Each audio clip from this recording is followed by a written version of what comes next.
Hello student, स्वागत है आपका मेरे YouTube channel Educate to Elevate में। बच्चों, आज हम पार्ट्स ऑफ सेंटेंस पढ़ेंगे।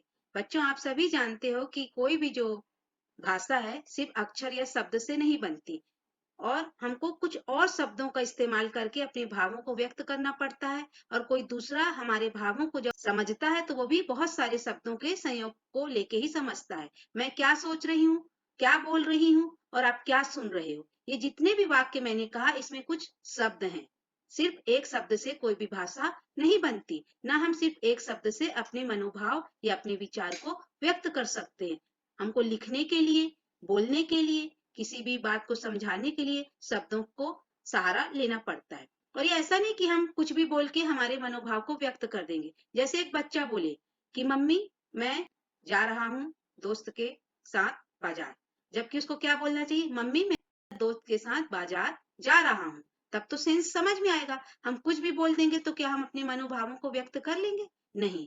तो जो शब्दों का जब निश्चित क्रम में संयोजन होता है तभी वाक्य बनते हैं, सेंटेंस बनते हैं। तो सेंटेंस क्या होते हैं बच्चों? शब्दों का निश्चित क्रम में संयोजन। आज हम उसी के बारे में चर्चा करेंगे।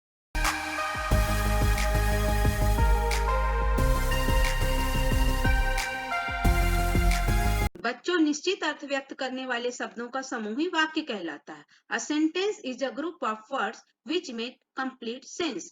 कोई भी वाक्य को लिखने के लिए हमें कुछ बातों का ध्यान रखना पड़ता है। जैसे the sentence must begins with a capital letter. हम जब भी सेंटेंस स्टार्ट करेंगे तो हमको कैपिटल लेटर से स्टार्ट करना पड़ेगा। हमारा जो फर्स्ट लेटर होगा वो कैपिटल लेटर होगा।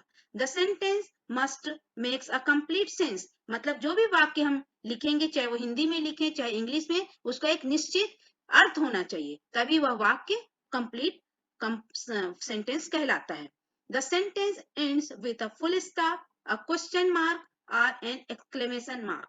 मतलब कि कोई भी सेंटेंस है उसके अंत में या तो फुल स्टॉप होगा या क्वेश्चन मार्क होगा या उसमें एक्सक्लेमेशन मार्क्स होता है। इसी आधार पर हमने टाइप्स ऑफ सेंटेंस भी पढ़े, इन्हीं के अकॉर्डिंग। तो हमको अंत में ये भी ध्यान देना है कि हम उसको जब कंप्लीट करें तो हम उसमें कोई ना कोई साइन लगाएं। अब जैसे यहाँ पे हमारे पास दो सेंटेंस हैं, टू गार्डन द वेंट आए और फिर है इन द गार्डन। जो फर्स्ट एग्जाम्पल है ये बहुत सारे वर्ड्स का समूह है, लेकिन इससे हमको कुछ भी कंप्लीट सेंस, निश्चित सेंस कुछ नहीं पता चल रहा है। इसमें टू गार्डन द वेंट आए, तो क्या इससे कुछ सेंस हमको पता निकल रहा है, कोई अर्थ निकल रहा है? जब हम दूसरा सेंटेंस पढ़ते हैं इन द गार्डन, तो ये जो सेकेंड सेंटेंस है यह भी बहुत सारे शब्दों का समूह है, लेकिन ये हमको सेंस दे रहा है बगीचे में, लेकिन यह कंप्लीट सेंस हमको नहीं दे रहा है। I went to the garden is a complete sentence. जब हम दोनों को मिला के एक सेंटेंस बनाए, I went to the garden, तो इससे हमको एक कंप्लीट अर्थ, पूरा का पूरा अर्थ मिल रहा है कि मैं बगीचा गया था। अब अगला एग्जाम्पल देखिए, an apple is a fruit. तो क्या ये कंप्लीट है? इसमें कुछ त्रुटियां हैं, जैसे इसमें फुल स्टॉप नहीं लगा है और यहाँ फर्स्ट लेटर ए है जो आ है, जो क्या है, स्मॉल है। तो इसका जो कंप्लीट सेंटेंस होगा, an apple is a fruit, मतलब ए को हमको कैपिटल करना पड़ेगा और फ्रूट के अंत में हमको फुल स्टॉप लगाना पड़ेगा। जो शब्द बच्चों वाक्य बनाते हैं वे पार्ट्स ऑफ स्पीच कहलाते हैं। ये 8 प्रकार के होते हैं, ये हमने आपको पिछली क्लासेस में बताया है और सभी के विशेष कार्य होते हैं। ये 8 शब्द क्या होते हैं? Noun, pronoun, verb, adverb, adjective, conjunctions, prepositions, interjections. इस तरीके से हमने 8 प्रकार के शब्दों के बारे में पढ़ा था।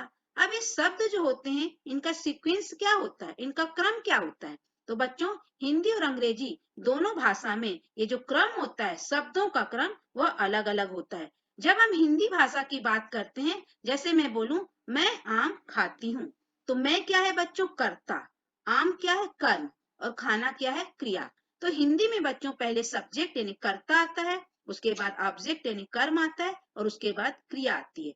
SOV, सब्जेक्ट ऑब्जेक्ट वर्ब, ये होती हिंदी भाषा का क्रम। लेकिन जब हम इंग्लिश की बात करते हैं, अंग्रेजी भाषा की, तो हम बोलते हैं आई ईट अ मैंगो, मैं एक आम खाती हूँ। तो आई क्या हो गया बच्चों? सब्जेक्ट, फिर ईट क्या हो गया? वर्ब, और मैंगो क्या हो गया? ऑब्जेक्ट। तो अंग्रेजी भाषा में जो शब्दों का क्रम होता है सब्जेक्ट, वर्ब, ऑब्जेक्ट। इस तरीके से बच्चों दोनों भाषा में जो शब्दों का क्रम होता है वह बदल जाता है। अब देखिए एक और एग्जाम्पल है, राम और श्याम बाजार जाते हैं। तो राम और श्याम, उसके बाद बाजार, तो राम और श्याम हो गया कर्ता, बाजार हो गया कर्म, जाते हैं क्रिया। तो ये हमारा कर्ता, कर्म और क्रिया। लेकिन जब हम इंग्लिश में बात करें, Ram and Shyam go to the market, तो Ram and Shyam subject, go जो है यहाँ पे वर्ब, और टू द मार्केट क्या है, मार्केट यहाँ पे ऑब्जेक्ट। तो हिंदी और इंग्लिश में शब्दों का क्रम हमको ध्यान रखना बहुत जरूरी है। अब हम पढ़ते हैं पार्ट्स ऑफ सेंटेंस। जो भी हम वाक्य पढ़ते हैं उसके कौन कौन से हिस्से होते हैं। इसके दो मुख्य हिस्से होते हैं, सब्जेक्ट और प्रेडिकेट। सब्जेक्ट क्या होता है बच्चों? सब्जेक्ट जो होता है, द पर्सन और thing about which something is said is called the subject. वाक्य का वह भाग जिसमें व्यक्ति या वस्तु का नाम आता है, सब्जेक्ट या उद्देश्य कहलाता है। मतलब हम वाक्य में किसी भी व्यक्ति या वस्तु के बारे में जब कहते हैं तो व्यक्ति और वस्तु ही क्या होता है, उद्देश्य या सब्जेक्ट होता है। प्रेडिकेट, प्रेडिकेट क्या होता है बच्चों? The part of the sentence that tells the something about the subject is called the predicate. मतलब सब्जेक्ट के बारे में जो कुछ भी कहा जाता है वो क्या कहलाता है बच्चों? विधेय क्या, प्रेडिकेट कहलाता है। जैसे हमारे पास एग्जांपल है, Shyama is a good dancer. यहाँ पे सब्जेक्ट क्या है बच्चों? सब्जेक्ट, श्यामा, एक जो वर्ड है श्यामा वो सब्जेक्ट है, हिंदी में मतलब करता है, और उसके बारे में क्या कहा जा रहा है कि वह एक अच्छी नृत्यांगना है। तो इज अ गुड डांसर यहाँ पे क्या हो जाएगा, विधेय यानी प्रेडिकेट। अब अगला एग्जांपल है, सूरज इज स्लीपिंग। तो यहाँ पे हमारा सब्जेक्ट होगा सूरज, क्योंकि सूरज के विषय में कुछ कहा जा रहा है। और इज स्लीपिंग, जो कुछ कहा जा रहा है, सूरज सो रहा है, तो इज स्लीपिंग यहाँ पे क्या हो गया, predicate. The students are learning, बच्चे पढ़ रहे हैं, सीख रहे हैं। तो जो स्टूडेंट्स हैं यहाँ पे किसके विषय में कहा जा रहा है, बच्चों के विषय में, छात्रों के विषय में। तो यहाँ पे द स्टूडेंट्स हो गया हमारा सब्जेक्ट, आर लर्निंग हमारा हो गया predicate. The teacher is teaching English grammar, शिक्षक हमको अंग्रेजी व्याकरण पढ़ा रहे हैं। तो यहाँ पे किसके विषय में बात हो रही है, शिक्षक के विषय में, टीचर के विषय में। तो द टीचर सब्जेक्ट हो गया, इज टीचिंग इंग्लिश ग्रामर, मतलब टीचर के विषय में जो कुछ भी कहा जा रहा है वो हो गया हमारा प्रेडिकेट। अगला एग्जाम्पल है, द बॉय वॉज रनिंग। यहाँ पे बोला जा रहा है लड़का दौड़ रहा था। तो यहाँ पे हमारा किसके विषय में बात हो रही, लड़के के विषय में। तो द बॉय हमारा सब्जेक्ट हुआ, और क्या कहा जा रहा है, वो दौड़ रहा था, तो वॉज रनिंग हमारा हुआ प्रेडिकेट। अगला एग्जाम्पल है, मदर इज कुकिंग फूड, माँ खाना बना रही हैं। तो किसके विषय में बात हो रही, माँ, माता के विषय में। तो मदर वर्ड है जो यहाँ सब्जेक्ट है, और उनके विषय में कहा जा रहा है कि वह खाना बना रही हैं। तो इज कुकिंग फूड हमारा हो गया प्रेडिकेट। तो इस तरीके से बच्चों सब्जेक्ट और प्रेडिकेट हम आसानी से पहचान सकते हैं। कुछ ऐसे सेंटेंस भी होते हैं बच्चों, जो मैंने पिछली क्लास में आपको टाइप्स ऑफ सेंटेंस पढ़ाए हैं, उसमें होते हैं कमांड सेंटेंस। इसमें जो होता है सब्जेक्ट यू मेंशन्ड नहीं होता, उसमें जुड़ा रहता है। जैसे कमांड सेंटेंस है, सिट ऑन द चेयर, कुर्सी में बैठिए। यहाँ पे यू है जो दिख नहीं रहा है, लेकिन ये कंपाइल है, मतलब you sit on the chair. तो यहाँ हमारा सब्जेक्ट होगा यू। ये मेंशन नहीं रहता सेंटेंस में, लेकिन ये कंपाइल रहता है, तो हमको इसको देखना पड़ता है। स्विच ऑफ द टेलीविजन, हम आदेश दे रहे हैं कि टेलीविजन बंद करो। यहाँ पे भी you switch off the television, मतलब यहाँ पे यू हमारा सब्जेक्ट होगा। जैसे कम इन, इसका मतलब होता है you come in. Go out, you go out. Sit down, you sit down. Stand up, you stand up. Run, you run. Stop, you stop. इन सारे एग्जाम्पल्स में बच्चों यू मेंशन्ड नहीं है, वो इम्पायर्ड है। तो यहाँ पे हमारे ऐसे सेंटेंसेस में जो कमांड सेंटेंस होते हैं, हमारा सब्जेक्ट होता है यू। तो आपको ब्रैकेट लगा के ऐसे सेंटेंसेस में यू को आपको सब्जेक्ट बताना है। अब कुछ ऐसे सेंटेंस होते हैं जैसे इंट्रोगेटिव सेंटेंस। तो इसमें बच्चों क्या होता है, इंट्रोगेटिव सेंटेंस में प्रेडिकेट्स हमेशा सब्जेक्ट के पहले आते हैं। जैसे हमारे पास एग्जांपल है, वेयर इज एवरीबॉडी, सब लोग कहाँ हैं।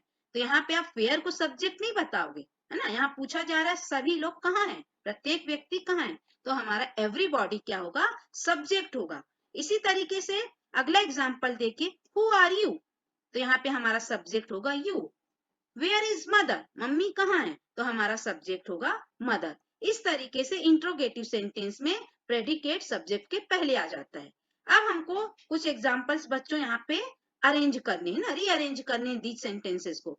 Milk cow us gives the, ये कोई सेंस नहीं दे रहा है। अब हम इसको रीअरेंज करेंगे तो हमारा आंसर होगा द काउ गिव्स मिल्क। अगला एग्जाम्पल है हमारा, writing letter a the is boy. अब हम इसको अरेंज करेंगे तो क्या होगा, the boy is writing a letter. Next, build birds in trees, तो होगा birds build nest in trees. इस तरीके से बच्चों हम सब सेंटेंस को रीअरेंज करते हैं, निश्चित अर्थ जब देते हैं शब्द तभी वो सेंटेंस कहलाते हैं। और सब्जेक्ट क्या होते हैं बच्चों, जो इसके विषय में बात की जाती है वो सब्जेक्ट होती है। जैसे अभी हमारी क्लास में पूरे समय इंग्लिश ग्रामर की बात होती है तो हमारा सब्जेक्ट हो जाता है इंग्लिश ग्रामर। जब आप साइंस की क्लास पढ़ते हैं तो पूरे समय विज्ञान की बातें होती हैं तो उस समय हमारा सब्जेक्ट हो जाता है साइंस। तो सब्जेक्ट जो होते हैं किसी भी सेंटेंस में अगर हमको पहचानना है तो नाउन और प्रोनाउन, सब्जेक्ट की जगह जब किसी भी सेंटेंस में जो नाउन और प्रोनाउन होता है, संज्ञा और सर्वनाम, वो हमेशा उस वाक्य का क्या होते हैं बच्चों, सब्जेक्ट होते हैं। और जो कुछ भी उस नाउन और प्रोनाउंस के बारे में बोला जाता है, जितनी भी डिटेल्स होती हैं वे क्या होती हैं बच्चों, सब्जेक्ट उस सेंटेंस का प्रेडिकेट होती हैं। जैसे ये हमारा एग्जांपल है, where is it, what is it doing, how is it. ये सब क्या है, हम आंसर पूछते हैं तो इस टाइप के हम क्वेश्चंस करके हम आंसर निकालते हैं। तो इस टाइप के क्वेश्चंस जो हमको आंसर देते हैं वो क्या कहलाते हैं, उस सेंटेंस के प्रेडिकेट कहलाते हैं। अब हमारे पास देखिए दो सेंटेंस है, उनका सेंस एक ही है, लेकिन यहाँ पे देखिए कैसे सब्जेक्ट और प्रेडिकेट बदल जा रहे हैं। फर्स्ट सेंटेंस है हमारा, मे इज माई फेवरेट मंथ। दूसरा सेंटेंस है, माई फेवरेट मंथ इज मे। मतलब वही है कि मे का जो महीना है वो मेरा फेवरेट महीना है और दूसरे में मेरा फेवरेट महीना मई है। कहना व्यक्ति वही चाहता है लेकिन उसको दो तरीके से कहा, तो इसमें सब्जेक्ट किस तरीके से चेंज होगा आप इसको समझने का प्रयास किए। पहले सेंटेंस में हम पूछेंगे वर्ब इज के लिए क्वेश्चन, हमारा क्वेश्चन निकलेगा what is my favourite month, तो हमारा आंसर निकलेगा मे। तो हमारा सब्जेक्ट फर्स्ट सेंटेंस में क्या हो जाएगा, मे। हम बोलेंगे मे इज माय फेवरेट मंथ, तो हमारा सब्जेक्ट इस सेंटेंस में बन जाएगा मे। सेकेंड सेंटेंस है हमारा कि मे इज माय फेवरेट मंथ, तो हम पूछेंगे वर्ब इज के लिए कि व्हाट इज में, तो आंसर आएगा माय फेवरेट मंथ। तो यहाँ पे माय फेवरेट मंथ जो हो जाएगा सेकेंड सेंटेंस के लिए सब्जेक्ट हो जाएगा। इस तरीके से बच्चों जब तक आप प्रश्न नहीं पूछेंगे तब तक आपको सब्जेक्ट का पता नहीं चलेगा। तो जो ऑब्जेक्ट होता है बच्चों, अभी तक हमने सब्जेक्ट और प्रेडिकेट के बारे में पढ़ा, अब हमको पढ़ना ऑब्जेक्ट क्या होता है। ऑब्जेक्ट जो हमने क्रम पढ़ा था वाक्यों का, तो हमने उसमें जाना था कि जो हिंदी भाषा में होता है सब्जेक्ट के बाद क्या आता है, ऑब्जेक्ट आता है, उसके बाद वर्ब आता है। तो ये ऑब्जेक्ट क्या है और ऑब्जेक्ट और प्रेडिकेट में क्या अंतर होता है। मुख्य रूप से किसी भी सेंटेंस के दो पार्ट होते हैं, सब्जेक्ट और प्रेडिकेट। जो ऑब्जेक्ट होता है बच्चों इसी प्रेडिकेट में हमको देखना पड़ता है। सब्जेक्ट का मतलब हम क्वेश्चन पूछते हैं कौन, तो हमको आंसर जो भी मिलता है वो उस सेंटेंस का सब्जेक्ट होता है। लेकिन ऑब्जेक्ट हम किसी भी सेंटेंस में कैसे जानेंगे, तो हमको क्वेश्चन पूछना पड़ता है व्हाट, हूँ मतलब क्या, किसको। जैसे हमारे पास एग्जाम्पल है, चिंटू किताब पढ़ता है, तो हम पूछेंगे किताब कौन पढ़ता है, तो आंसर मिलेगा चिंटू। तो चिंटू हमारा सब्जेक्ट होगा और चिंटू क्या पढ़ता है, चिंटू किताब पढ़ता है। तो किताब क्या पढ़ता है, तो किताब, यहाँ पे हमारा किताब है जो बुक है ये हमारा ऑब्जेक्ट होगा। इस तरीके से बच्चों प्रेडिकेट जो होता है वो सब्जेक्ट का पार्ट होता है और जो ऑब्जेक्ट होता है वो प्रेडिकेट का पार्ट होता है। Rohan is reading a book, है ना। इस एग्जाम्पल में रोहन कोई भी एक्शन परफॉर्म कर रहा है ना, क्या परफॉर्म कर रहा है वो, कि किताब पढ़ रहा है। तो यहाँ पे जो एक्शन हो रहा है किस पर हो रहा है, बुक पर हो रहा है, तो रोहन हमारा सब्जेक्ट होगा और बुक में एक्शन हो रहा है बाय रोहन, तो हमारा जो बुक होगा वो क्या होगा बच्चों, ऑब्जेक्ट होगा। तो इस तरीके से बच्चों object is a part of predicate when the verb in the predicate is transitive। अभी ट्रांजिटिव क्या होता है बच्चों, हिंदी में ट्रांजिटिव को बोलते हैं सकर्मक क्रिया। मतलब जो क्रिया होती है जब कर्म के साथ जुड़ी होती है तो हम उसको ट्रांजिटिव वर्ब बोलते हैं। और जब वर्ब इनट्रांजिटिव होती है मतलब अकर्मक क्रिया जिसमें कर्म नहीं होता, तो ऐसे वाक्यों में वहां कोई भी ऑब्जेक्ट नहीं होता। तो शॉर्ट रूप में हमको ट्रांजिटिव वर्ब अगर पता करना है किसी भी सेंटेंस में तो हमको क्वेश्चन पूछना पड़ता है ऑब्जेक्ट निकालने के लिए। और वो क्वेश्चन किससे स्टार्ट होंगे, व्हाट, होम मतलब क्या और किसको। इसके भी हम एग्जांपल्स देख लेते हैं। जैसे बच्चों हमारे पास दो सेंटेंस है, चिल्ड्रेन ईट ऑरेंजेस, दूसरा है चिल्ड्रेन ईट स्लोली। इन दोनों में हमारा जो सब्जेक्ट है बच्चों चिल्ड्रेन है।